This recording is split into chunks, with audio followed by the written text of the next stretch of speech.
Anime Jigokuraku episode yang ke-11 dibuka dengan sebuah potongan panel cerita singkat yang ada pada episode minggu lalu. Mengingat pada momen ini, kelompok dari para pemburu buah keabadian yang ada di pulau misterius tersebut seketika langsung terbagi ke dalam 4 kelompok. Di mana kelompok yang pertama adalah tim yang beranggotakan 2 orang bandit bersaudara, yaitu Asa Chobei dan juga Asa Toma. Kemudian kelompok yang kedua, yaitu Yamada Asaemon Shion dan juga Nurugai.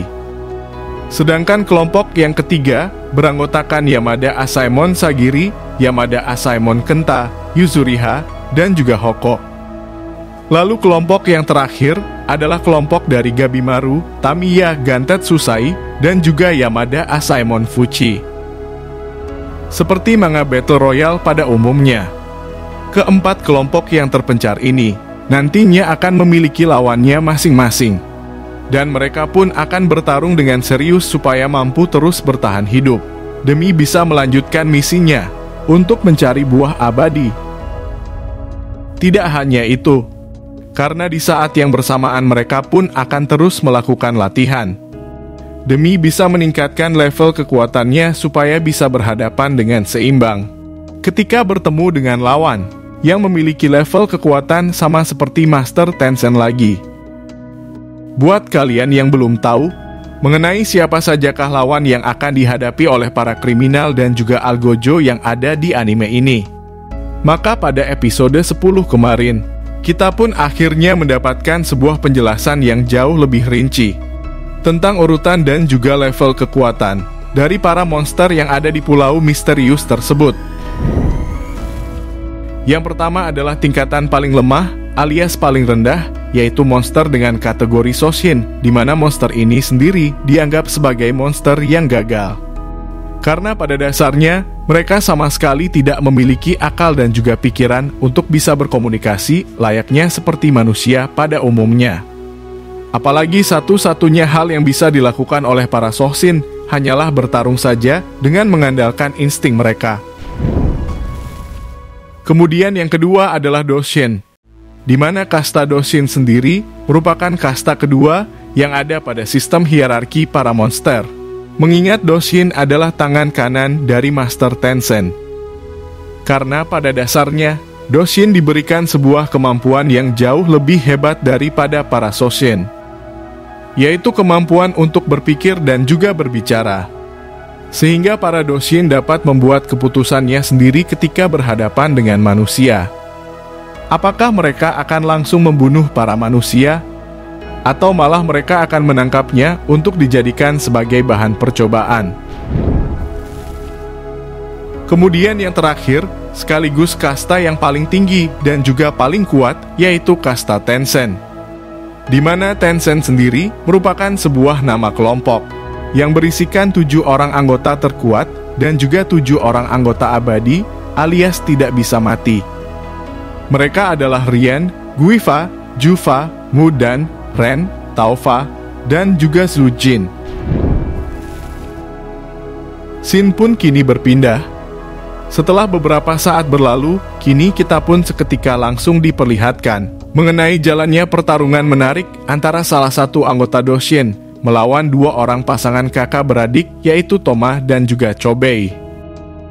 Di mana pada momen itu, Chobei pun langsung meminta Toma untuk fokus bertarung melawan para Soshin yang saat itu muncul secara bersamaan juga. Sementara di sisi lain, Chobei lah yang akan bertarung 1 lawan 1 melawan anggota dari Doshin ini. Karena menurut Chobei, Doshin memiliki aura yang berbeda dari para lawan lain yang sebelumnya sudah pernah dia hadapi, dan Doshin terlihat cukup berbahaya karena mereka dapat berbicara dan juga berpikir. Walaupun pada awalnya pertarungan terlihat berjalan dengan seimbang, namun setelah saling bertukar pukulan satu sama lain, akhirnya Chobei pun seketika langsung tumbang dan juga terjatuh ke tanah. Mengingat pada panel yang sama itu leher dari Chobei terlihat sobek, karena sempat terkena serangan yang sangat fatal dari Doshin. Melihat semua hal tersebut, Toma yang ada di dekatnya pun seketika langsung terlihat sangat panik. Karena jika Chobei sampai mati, maka harapan mereka untuk bisa pergi dari pulau ini seketika akan ikut musnah juga. Tapi hal yang berbanding terbalik justru malah dilakukan oleh Doshin. Di mana pada panel berikutnya, dia pun seketika langsung berlari menuju ke arah Chonbei untuk segera menyerangnya lagi. Sekaligus untuk memastikan bahwa kali ini Chonbei sudah benar-benar mati permanen. Namun tepat ketika Doshin sudah mulai mendekat, tiba-tiba saja di momen yang sama ini, Chonbei pun seketika langsung membalikan badannya. Serta tanpa pikir panjang dia pun langsung menyerang leher dari Chonbei menggunakan tangan kanannya, hingga mampu merobek leher dan juga wajah dari Doshin. Menyaksikan semua hal tersebut di depan matanya, Doshin pun kini malah menjadi terkejut. Karena dirinya sama sekali tidak menyangka bahwa seorang manusia biasa seperti Chonbei ternyata mampu memiliki kemampuan regenerasi yang luar biasa hebat. Berdasarkan hal itu, maka Doshin pun akhirnya langsung membuat kesimpulan bahwa Chonbei sekarang sudah bukan manusia normal lagi. Mengingat ketika dirinya bertarung melawan Lord Tencent, maka di satu momen yang sama itu Chonbei pun berhasil meresap energi kekuatan yang disebut dengan Tan, untuk bisa merubahnya menjadi makhluk tingkat tinggi yang mungkin tidak bisa mati juga. Ditambah pada momen ini Doshin pun juga seketika sadar bahwa kapasitas Tao atau kapasitas cakra yang dimiliki oleh Chonbei ternyata ikut meningkat dengan sangat drastis. Karena tanpa disadari nampaknya tubuh dari Chonbei sudah mampu beradaptasi dengan semua kemampuan barunya tersebut. Mulai dari sanalah pertarungan antara mereka berdua menjadi semakin seru. Mengingat tidak ada satupun dari mereka yang mau mengalah, dan tidak ada satupun dari mereka yang mau menyerah. Di satu sisi, Doshin pun tanpa henti terus mencoba untuk menyerang dan juga menghajar tubuh dari Chonbei dengan menggunakan kemampuan Tao-nya. Sedangkan di sisi lain, Chonbei pun hanya terus mencoba untuk menghindar, sambil terus mengawasi dan juga mempelajari mengenai bagaimana caranya para Doshin bertarung dan juga bagaimana caranya para Doshin mampu menggunakan kekuatan cakranya atau kekuatan Tao-nya untuk meningkatkan daya ledak dari semua kekuatan serangannya. Hingga pada panel berikutnya, akhirnya perlahan-lahan Chonbei pun mampu menguasai teknik baru yang membuatnya mampu beregenerasi secara instan. Dimana ketika Doshin mencoba menyerang dan menghancurkan tubuh dari Chonbei, maka di saat yang bersamaan semua luka dari Chonbei pun seketika malah langsung sembuh. Begitu pula dengan teknik serangan balasan, di mana pada momen ini Chonbei pun sekarang sudah mampu mengeluarkan cakra dengan menggunakan kekuatannya sendiri. Yang selanjutnya akan dia lapisi ke seluruh bagian tangannya demi bisa menembus dinding pertahanan Tao dari Doshin dan demi bisa melukai para Doshin supaya tidak mampu beregenerasi lagi. Nah, semua momen pertarungan tersebut pun berlangsung dalam tempo yang sangat cepat. Hingga pada panel berikutnya, Chonbei yang sudah mampu berevolusi menjadi makhluk setengah monster akhirnya seketika langsung mengeluarkan satu buah teknik serangan pamungkasnya. Sampai pada akhirnya, Doshin yang tidak mampu menahan dan juga menangkis serangan dari Chonbei seketika langsung tumbang dan tidak mampu bangkit kembali. Namun karena saat ini jiwa dari Chonbei sudah terkontaminasi dengan serpihan kekuatan Lord Tencent, maka secara otomatis kepribadian dari Chonbei pun seketika ikut berubah juga. Dimana pada momen ini, emosi dan juga amarah dari Chonbei menjadi semakin tidak terkendali. Hingga dia pun tanpa belas kasihan terus-menerus menghajar dan menyerang tubuh dari Doshin, yang kebetulan pada saat itu sudah sama sekali tidak mampu melawan lagi dengan cara menendang atau menginjaknya berkali-kali. Melihat semua hal itu di depan matanya, Toma pun seketika menjadi sangat terkejut. Karena dirinya sama sekali tidak menyangka bahwa orang terdekatnya yang selama ini selalu bersamanya kini malah berubah menjadi seperti monster. Bahkan di satu kesempatan yang sama itu, Chonbei pun sempat terlihat marah kepada adiknya dan sempat berniat untuk bertarung melawannya. Namun setelah melihat ekspresi kaget dan ketakutan dari Toma, akhirnya Chonbei pun langsung sadar, serta di saat yang bersamaan dia pun langsung kembali ke wujud manusia normalnya lagi. Intinya, serpihan kekuatan Master Tencent tidak hanya memberikan keabadian dan juga kekuatan kepada penggunanya, tapi di sisi lain, kekuatan itu pun juga akan mempengaruhi dan merubah jiwa dari penggunanya menjadi sama seperti monster. Setelah beberapa saat berlalu dan setelah pertarungan antara Toma dan Do-shin sudah selesai, maka Shin pun seketika langsung berpindah menuju kepada kelompok lainnya. Di mana pada momen ini, giliran kelompok dari Gabimaru lah yang nantinya akan mendapatkan sorotan.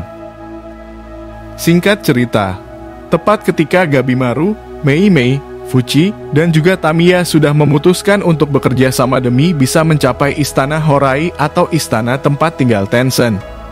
Maka pada panel berikutnya, mereka bertiga pun seketika langsung bertanya kepada Mei-mei mengenai makhluk seperti apakah dirinya, dan apakah Mei-mei memiliki kekuatan yang sama seperti para Tencent. Karena faktanya, Mei-mei lah orang yang sebelumnya berhasil menyelamatkan Gabimaru ketika dirinya hampir mati saat bertarung melawan salah satu anggota dari Tencent, yaitu Sushin. Mendengar semua pertanyaan dari Gabimaru, Mei-mei yang saat ini kesulitan untuk bicara hanya mampu menjawab menggunakan beberapa patah kata saja, yaitu Tao, kuat dan lemah. Yang artinya, Mei-mei ingin memberitahu Gabimaru dan teman-temannya bahwa para Tencent bisa menjadi kuat dan abadi karena mereka menguasai kekuatan Tao tingkat lanjut dan melakukan ritual Suragama Sutra atau ritual persetubuhan.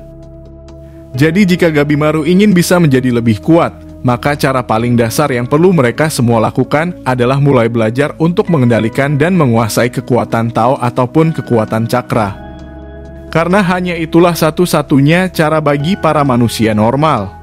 Jika mereka semua ingin selamat ketika bertemu dengan anggota Tencent, dan jika mereka ingin menang ketika bertarung melawan salah satu dari ketujuh anggota Tencent. Tapi sayangnya di tengah perbincangan mereka, tiba-tiba saja dari arah yang berlawanan muncullah sekelompok pasukan Shoshin atau iblis tingkat rendah yang datang dengan didampingi oleh seorang Do-shin.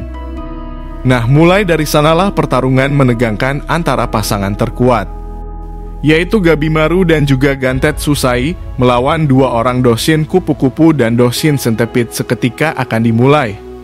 Di mana di dalam prosesnya, mereka pun akan bertarung sambil belajar mengenai bagaimana cara menggunakan kekuatan Tao, mengingat cara terbaik untuk belajar adalah dengan praktik secara langsung melawan para iblis.